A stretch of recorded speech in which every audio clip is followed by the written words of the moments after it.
Welcome back. This is Deep Waters with Deborah Waters, and you already know we'd love to have deep, meaningful conversation on the show. It's an open phone line, it's an open table, a judgment-free zone for unbiased conversation. We love to shake the waters on deep topics and scratch beyond the surface, basically. Today, we're shaking the waters on marriage. Is marriage for everyone? Why do you want to get married? What is the ideal reason to get married? What's the best reason to get married? What's the worst reason to get married? Why is there increasing number of divorce, left, right, and center? And you guess what? Even with the rate of divorce, people still want to get married. Yeah. And guess what? I still want to get married. Like, I don't know. I don't know if my reason is ideal. I want to taste it. I know I'm not supposed to be saying this, but I don't think that's an ideal reason to want to get married, because you just want to taste it. Because if you taste it, if you don't like the taste, you go rock or what, Navi.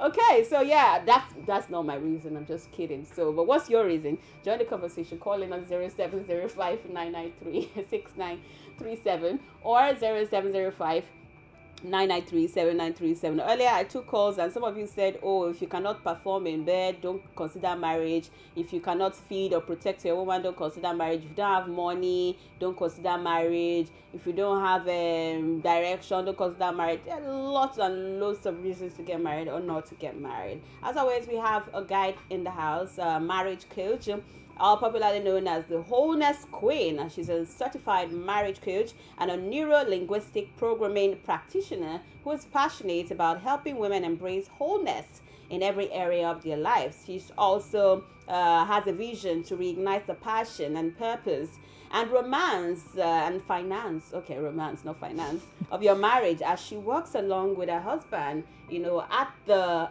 Exquisite Marriage Company, that's the TMC. She's a founder of the Purple Lilies Foundation, a foundation with a vision to raise a new generation of African women who are powerful, purposeful, and whole. Ladies and gentlemen, I have with me the Wholeness Queen, Ololade Olushola. Good to have you on the studio. I think Hi, Deborah.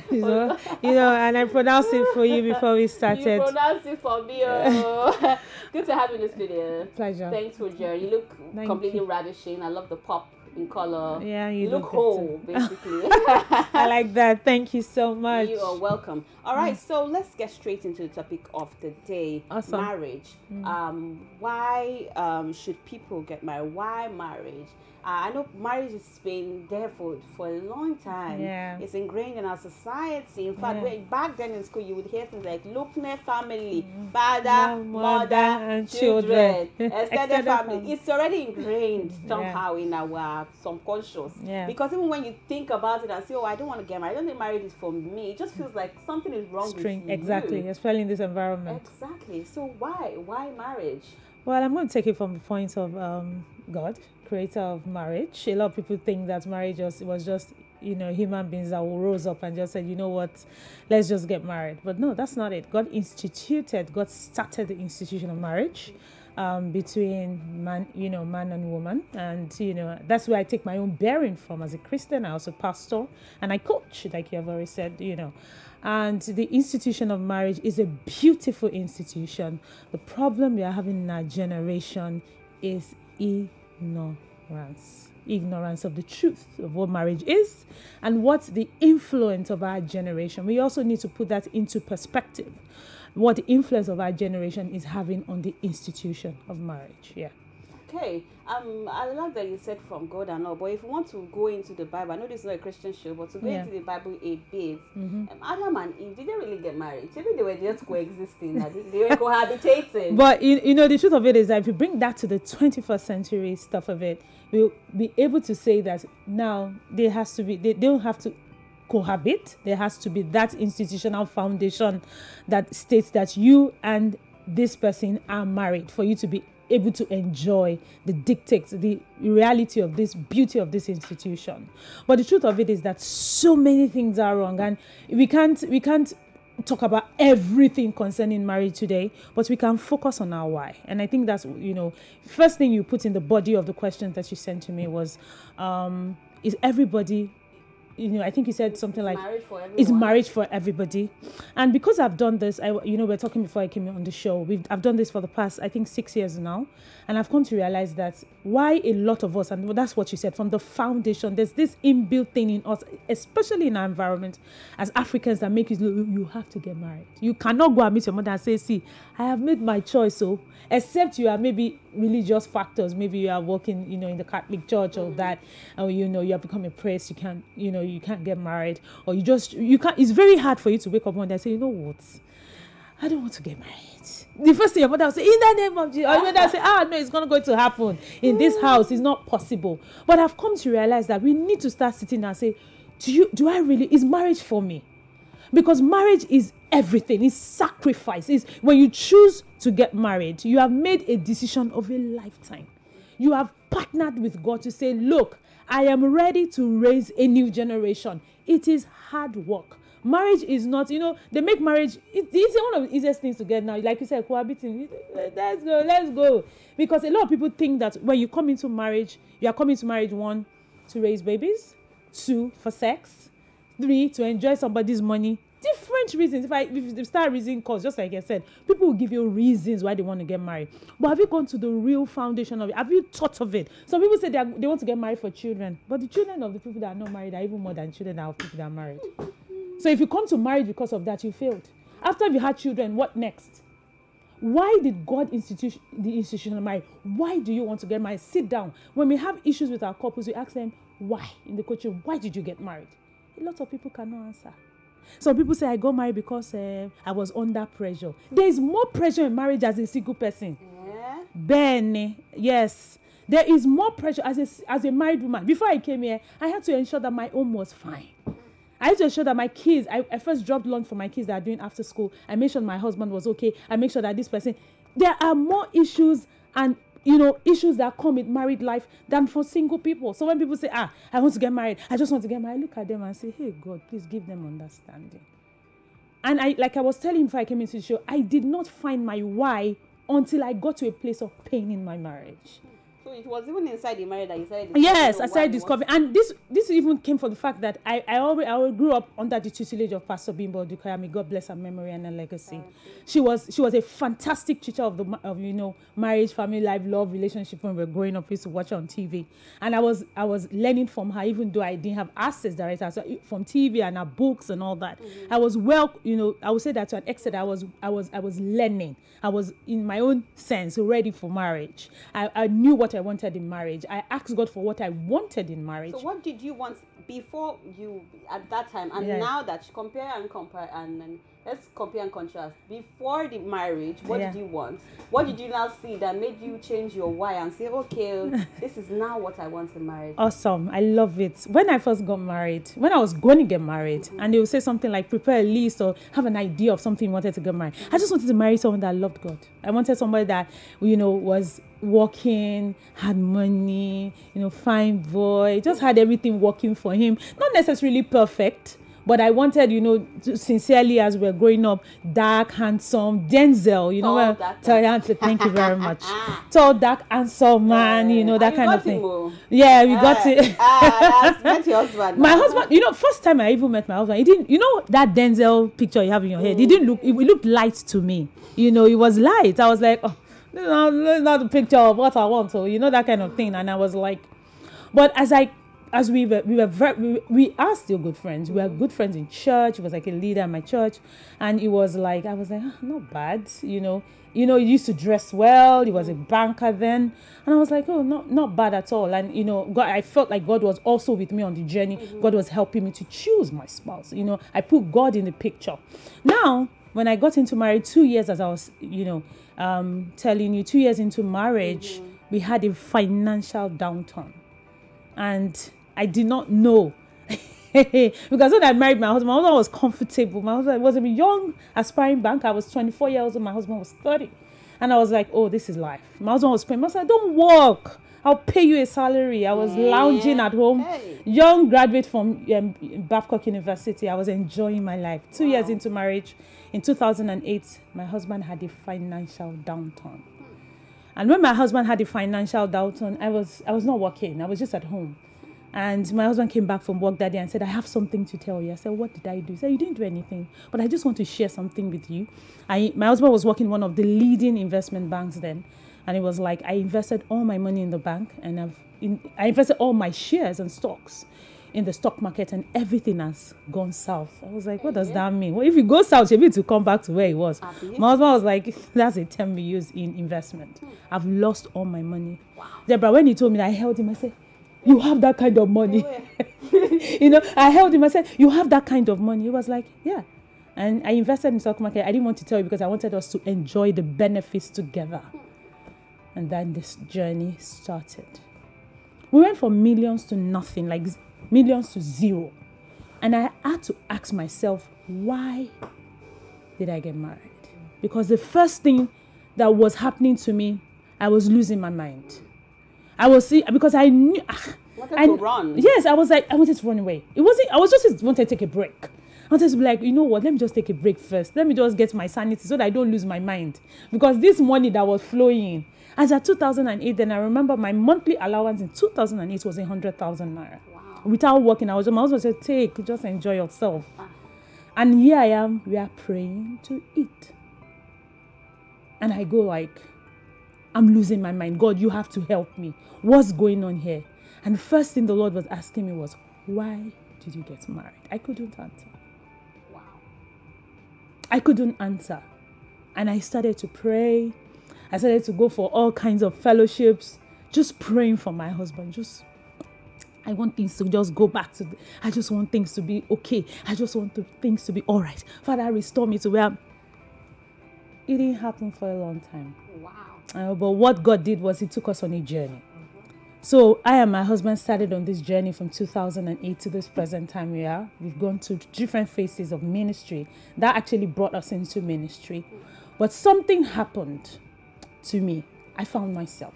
I realized that the moment I got married, I lost myself in that pain, trying to say, Lord, restore. How long did the pain last for? I'll say change really started, I think in 2019. Yes, 2000, yes, 10 years. Yes, like 2018, 2019. That is a long story. I'm writing my book, actually. Wow. So it's all going to come in my book. But in 2019, something happened to me. And I began to see that our why of getting married is basically companionship. It's for you. When the Bible says you are a helper, it's for you to have somebody to hold on to your life. The children will come and go. Money can come and go. Sex can come and go. Family will come and go. But you will have a life partner, a companion in good and in bad, to stay with you all your life, to help you on the journey of purpose. And when you have somebody that you go on a journey of life together, you understand each other, you become friends, soulmates, in good and in bad. There's a friend. The Bible says that a friend that sticks, better than a brother. When, these days, my husband looks at me and we get the message. Doesn't even need to talk. There's a click of soul and spirit and body. We have now joined in a way that God wanted it to be. Why? Pain. And the why of marriage, we must answer that question, is to join God, to build a foundation, to build a new generation, to build legacy for people that are coming, to continue the journey of creation in a place of unconditional love. That's why people say that when I get home, let me just get home, I'll be okay. Let me just see my wife. Let me just see my husband. Can I speak to my husband? Have you seen people when they're in pain? They'll be like, can I speak to my wife? Just let me speak to my wife. I'll be fine. And the wife picks the call and just says something, one sentence. The guy comes back and says, hey, let's continue on racing. Interesting. This is Deep Waters with Deborah Waters, and I have Coach Ololade in the house, marriage coach extraordinaire, helping us understand. Topic of the day is marriage for everyone. Is marriage really for everyone? Feel free, join the conversation. Call in on 0705-993-6937 or 0705-993-7937. If you have questions and thoughts and opinions, feel free to join it. Now, you haven't answered the question. Is marriage for everyone? Okay, based on my experience, I would say marriage is not for everybody. Why? Some people are not ready for marriage. We need to begin to accept that, especially in this part of the world. Marriage is not something you just wake up in the morning and you just say, I saw one fine girl. No. You are joining this God to build a destiny, to come into somebody's life. Sometimes it's not really that deep. Because It's deep. You yourself did not figure it out until you got into it. It's deep. It's deep. Now, if I want to sit you down now in a coaching room, I'm going to ask you these questions. I'm going to ask, and the people that have, you know, the power, they have the grace to come into a coaching room, not a counseling room. There are two different things. In a counseling room, we tell you what to do. In a coaching room, we allow you to ask questions. We allow you to have the answers that are inside you to come out. Now, if you come out to me, if I have to rewind my life, I will make sure that I understand my why. So the times that I was crying in marriage and asking God, hey, I want to, I would have gotten that come. You are not only for marriage for sweet times. You are also here to wage war. You are here for difficult times. We are here. So some people don't have the capacity. Some people were not told. So the first thing any average person wants to do when they have issues is, oh, carry their bag. I wanted to take a break. Say, I'm losing my mind.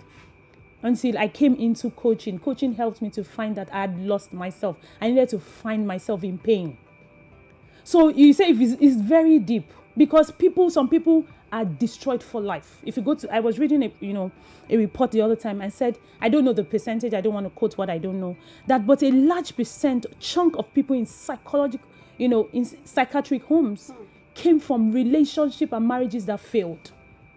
And I say it all the time, people did not sign a letter to divorce. Everybody wants to be loved. Everybody wants to receive love. Nobody went with the intention to say, as I'm going to this marriage, this marriage is going to fail. They went into that marriage with the intention to make it work, with the intention to give their best. Some people in the process of giving their best lost their minds. All their lives. Yes. They lost their minds. They lost their identity. They lost everything because the marriage did not work.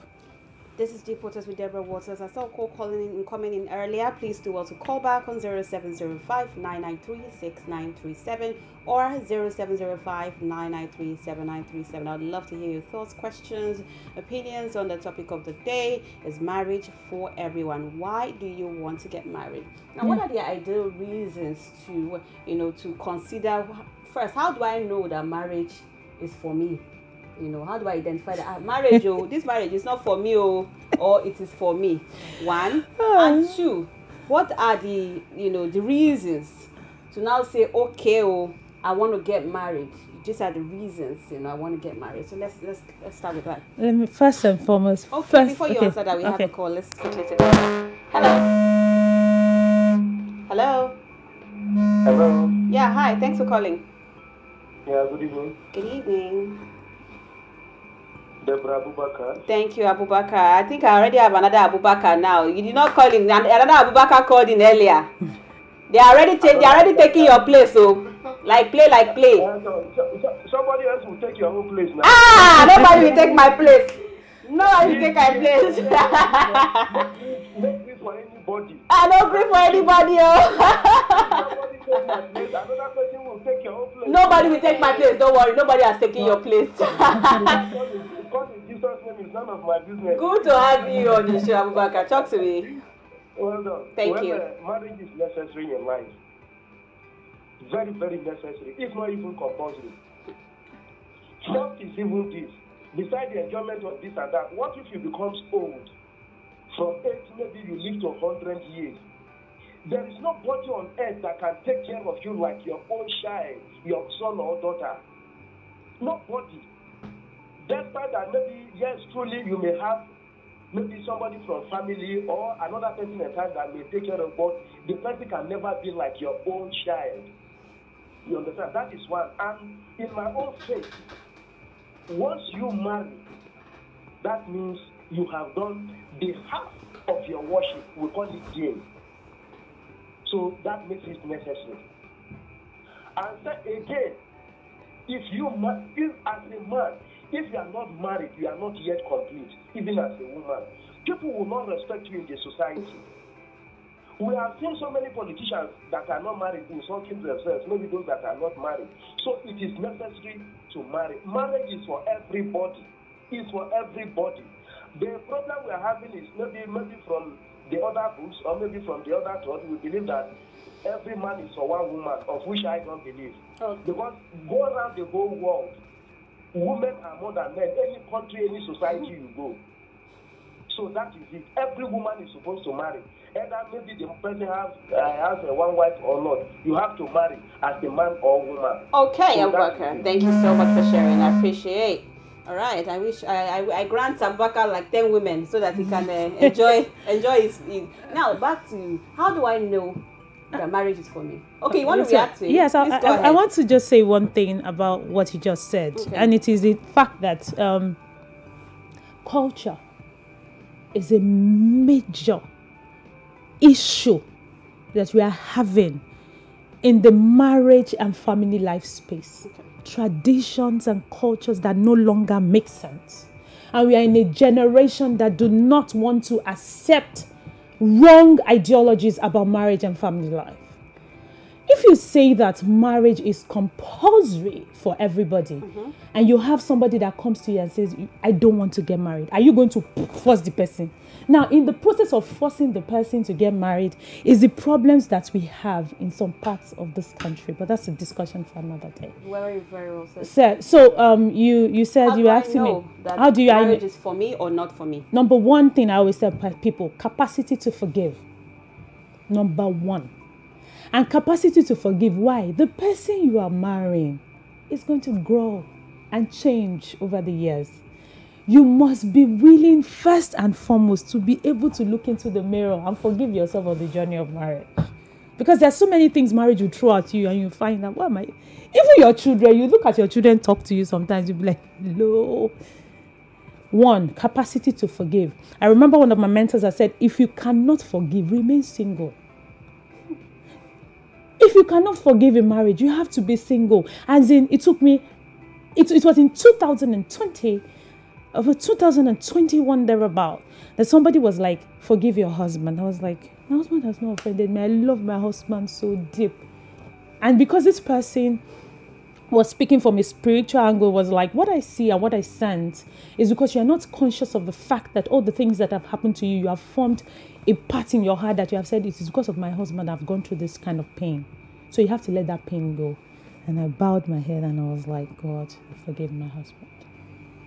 So number one thing that will show that you are ready, you need to look into the mirror that, do I have the capacity to forgive my spouse, whether man or woman, in every situation? That's number one. Number two, Deborah, don't worry, you have me. Forgiveness that you go forgive and you go be like say if you're there. No, yes. You know, I was watching something on IG. You're there. We think that, I don't know if she's married. If you are not ready to be a foolish person in marriage, you are not ready to stay married, my darling sister. People don't want to hear that. It's not everything, even in life that you are living, even your office, even there are some things that you take because of just, okay. You know, life generally demands you for sometimes to be foolish, for some things to roll. Because if you have to say every pain, if you have to say everything that happens to you in marriage, you want me to talk about my 18 years of this journey, my darling, there are some things that you will look at just say, it's a pass. Two is the capacity for you to be able to take good care of yourself. Now, there are three key areas of that. Emotionally, which we don't pay attention to. That's why we don't see anything wrong in this part of the world. Somebody is saying that marriage is not working. We tell the person, stay there and die there. So you have the capacity to take care of yourself. People think that it's only money. No. That's why people that are powerful and rich commit suicide. They have all the money and the stuff in the world, but there's something missing. So we must be able to take care of ourselves emotionally, physically, and also spiritually, financially. See, my darling, prayers does not answer to Pampers or baby food. When I gave birth to my son, then we want to buy baby food. It was 700 naira, I think, for none or so. Today, it's 4,500. Then you have 3 plates. When you have that love that is doing you. The first year of your marriage, you first have 3 plates, invade your space. You want to buy baby food, you first have to spend like 100,000 a week. And the guy is collecting 250k. Expecting one baby to have come. Now you have 2 or 3. Then you realize that marriage is more than love. You must have the capacity, financially, spiritually, emotionally, to take the demands of marriage. You must look at yourself and say, okay, you must plan your life. And we have a lot of people that don't look at these things, just saying, now these days they say, we ask people, how much are you earning? You are earning 100,000. Your wife is not even working and you want to marry. You want to enter case for yourself. In this Nigeria that we're in, this economy. You must look at your capacities to consider your why of marriage. Don't let anybody pressure you. Mother, your mother and your father, when you start having, they will tell you, you are not the only child I have, so don't kill me. Because you have gotten married, you're the only first person to get married in this family. So what was your second? Number 2 now. Now what's number 3? Is that number 3? Let's leave it there because of time. Capacity to take care of yourself. What are the worst reasons to get married? We have a few minutes to end the show. What are the worst reasons? Social media. You still find boy on social media is in your DM. That's one of the social media is one, as much as social media is a blessing, is the most deceitful thing we have in our generation. People come to social media and do love and go home and throw blows. And you want to put your marriage after those kind of people. Better wake up and go after knowledge. Because love can go cold though.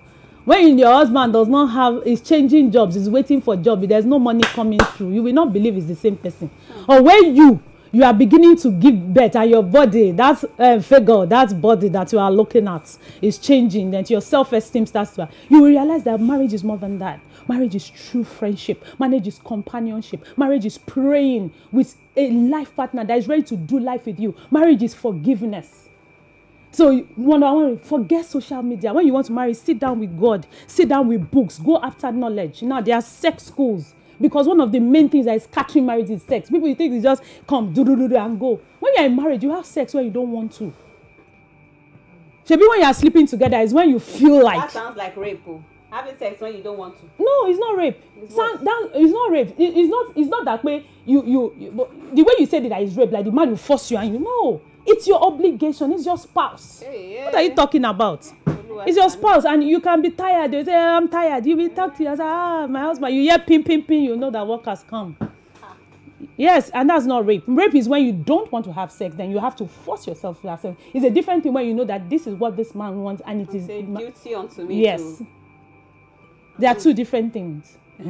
So, for putting it in perspective. Yeah, because there's also marital rape. I agree with that. That's happening. Thank you so much for sharing. I mean, we can go on and on, but too much. Time is not on our side. But at least we now know why we should consider marriage and why not. And I'm sure there are many more reasons. Too many. Yeah, we can't talk about marriage. Yeah. We can talk about marriage forever. We can be here till 10 p.m. talking about different aspects of marriage. Interesting. Thankfully, you're a marriage coach. I think people, find this intriguing and want to follow up and get more knowledge on, how not to get into the wrong type of marriage or not to force marriage on myself even when I'm not ready or not prepared for it or don't want it. How can I find you on social media? You can find me on Instagram at Ololade Olushola, and also I'm a bit of a break for January, but by the grace of God in February I'm coming out with so many new things. I'm starting my YouTube channel with my husband. We're starting a show called Let's Talk About It, and it's going to be vulnerable, talking about no holds barred, no judgment, to share a story and also help people on the journey.